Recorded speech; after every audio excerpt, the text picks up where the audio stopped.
Most Native American art is filled with images of animals, mythical beings, human figures, but the most powerful images are not found on pots, baskets, or in rugs. They are petroglyphs, rock art. Now, much of this rock art is protected, hard to get to, but well worth the journey to go see. Experts say Lake Powell has something like 3,000 miles of shoreline. But don't think the awe and splendor ends here at the Glen Canyon Dam that created the lake. This is a nice, calm, smooth water float through here. Lots of beautiful things you can see. Welcome to the other side of the dam and the rest of the Colorado River.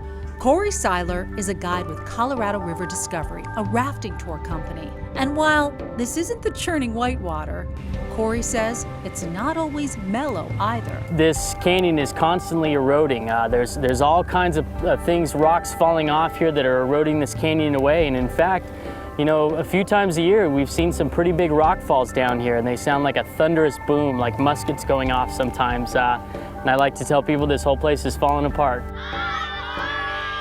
These kids are here on a school field trip. They're hitting the beach at a very special spot.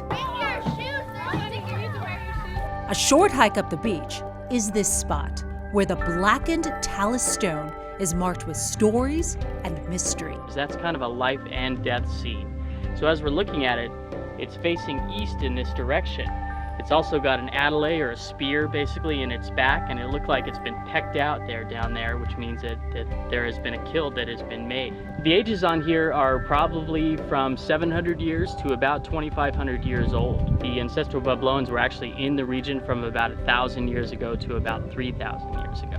Petroglyphs, rock art, thought to be made by ancient Native Americans. Periodic floods on the river will dump or remove sand and reveal even more. Just came into view about 17 years ago. So those are fresh and were there stored underground, and they're incredibly detailed. You know, if you think, it would be really difficult to get down on your belly and actually carve those into the rock there. So that probably, when they carved it, was up at about chest level.